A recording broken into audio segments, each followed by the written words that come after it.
So, I wanted to share. Pirkei says, "Don't trust yourself to the day you die." And there's this woman, Meredith.Vaness, on Instagram. She says, "Focus on people who bring out your best, speak to you with respect, show up with kindness, let you be yourself, celebrate your growth, value your presence, help you feel safe, make space for your feelings, and lift you up when you need support." And so those are things, the yeses, right? So don't trust yourself till the day you die.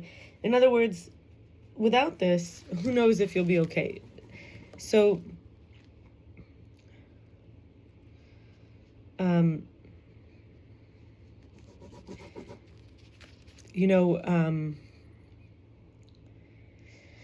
it's not just about survival, but to trust ourselves could even be our own worst enemy. Pirkei is ethics of the father. So I'm going to read again what she said.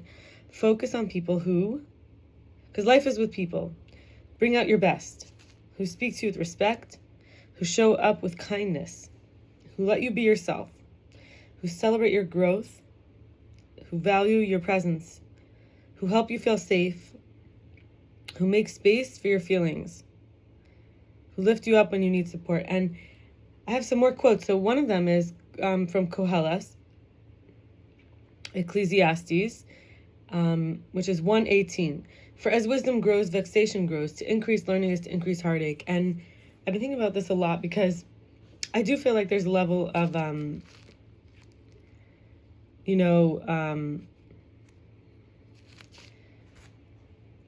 it's also could be translated as anger, like for as wisdom grows, anger grows, because we become frustrated. We become frustrated as we become wiser and self-respecting, and in healthy relationships, like we actually could get angry and a heartache from how people might treat us. The person who expects people to speak with respect and then someone's disrespectful, that hurts. If you're used to disrespect or you think you're stupid, you don't deserve respect, in fact, it won't bother you. The people who bring out your worst or are not kind or don't let you be yourself or don't celebrate your growth or don't value your presence or don't help you feel safe or don't make space for your feelings or don't lift you up and need support, but you are an ignorant fool, you might engage with that. You might even be doing those things to others. In other words, we should be someone who brings out other people's best, who speaks to others with respect, who shows up with kindness and lets others be themselves, who celebrates others' growth, who values their presence and helps them feel safe and makes space for their feelings and lifts them up when they need support. But the wiser we are, the more we want to give constructive criticism is what I mean. And in a way that could end up causing us to be not making space for people, even encouraging them to change or telling them they should be different. Or we might say, like, in a healthy way, like, this doesn't work for me. I don't want to be with you when you're so toxic. Or because of wisdom, we want to protect our life or our spirit or our soul, and the person's being so unhealthy, we might end up feeling like we don't want to be having such feelings all the time. Or like it says, like, increasing learning increases heartache. So I think there's a balance between, like becoming wiser and having higher standards, and also like balance. You were talking about balance. There we go. And also like to be like what they call ignorance is bliss, or to be in the simplicity. So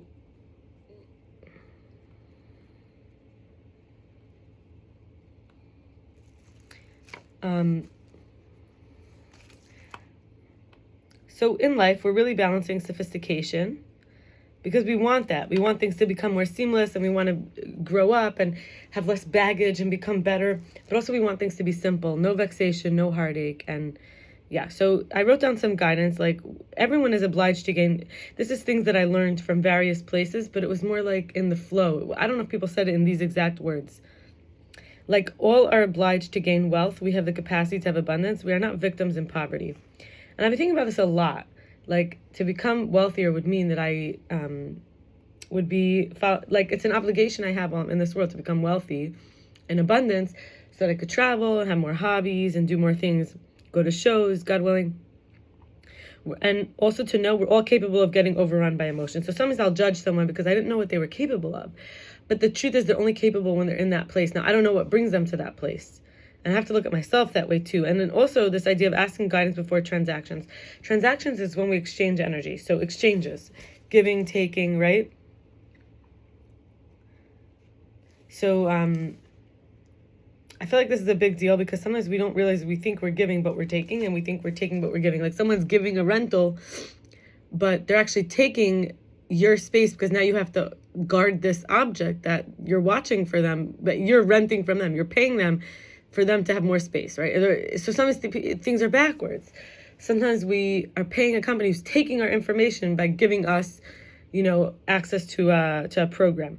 So another is that the body is a temple, and that inner peace is most important. A word for peace in Hebrew is shalom or shalem, which is also wholeness. And wholeness sounds a lot like holiness.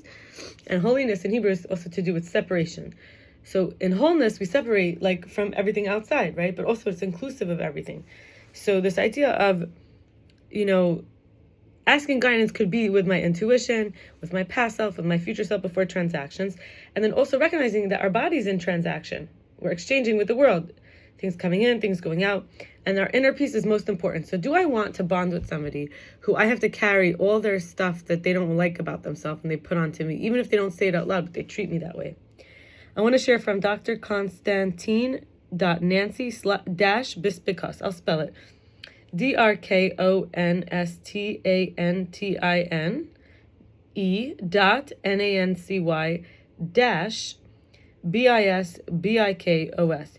She says, these are 9 things emotionally grounded people walk away from. So, emotional energy is energy in motion. And when I said earlier, we don't know what someone's capable of, right? Everyone could get overrun by emotions. So when I think the fear we have sometimes with bonding is we don't know what the person is capable of. We don't know how wounded they are till that triggered moment, right? Will they be violent? Will they kill someone? Will they rape? God forbid. These are the fears, right? So she says, control disguised as care. So an emotionally grounded person will walk away from control that's acting like it's care. Remember, it's looking like it's giving care, but really it's taking your control. 2, patterns of disrespect. Remember, we mentioned earlier, we don't want to focus on people who don't respect, including our feelings and our safety and when we need help and show us kindness. And 3, relationships without reciprocity. So this is where let's say, what I mentioned earlier, we want to be this for others and we want people to be it for us. 4, words that cannot be trusted. This is a big one because don't trust yourself till the day you die. So what does that really mean? And here, words that can't be trusted is that we are going to be living a more and more accurate, precise life that is as trustworthy as possible. When you realize that almost everything in the outside world can't be trusted, even your own self, you don't know what you're capable of. You work very hard to hold on to what you actually can trust. You could trust God, maybe trust the Torah, the source of life, right? In other words, someone who is not connected to a place of trust and they're a manipulator, or they're using you as a drug, or they say one thing and they do something else, or they tell you they're bringing out your best, but really you see that they're not, you would walk away. Number 5, ignored personal limits. This has a lot to do with respecting our kindness, making sure we feel safe and when we need support. 6, emotional harm. This goes without saying, but it's important to say it. Hurting us emotionally. 7, being valued when only convenient, right? Number 8, draining environments. So again, we come there, we're sharing our presence, but we leave feeling depleted. That means something was taken and not given. We didn't even leave with the same self. It's not that we feel, because sometimes something could be taken from you, like bad blood, right? Like leeches could take bad blood and you feel better after, lighter, more peaceful, but sometimes you feel drained, like your life force was taken. And number 9, promises without action. So this is when you can't trust the person's word, but in fact, they commit to things they then don't do.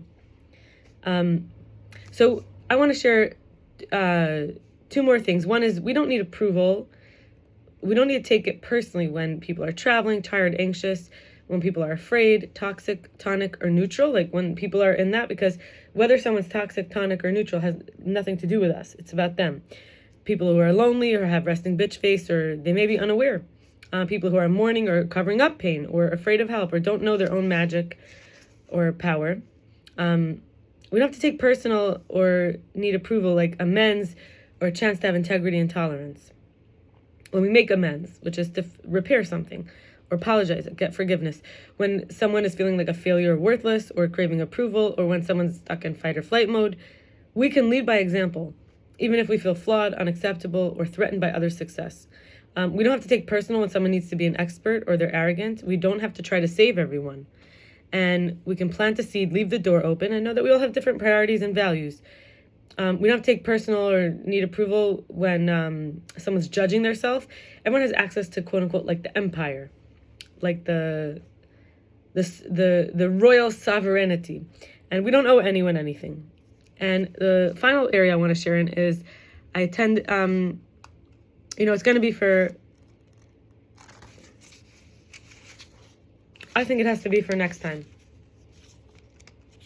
So I will. I'm sorry I said two things. The last thing I'll share is a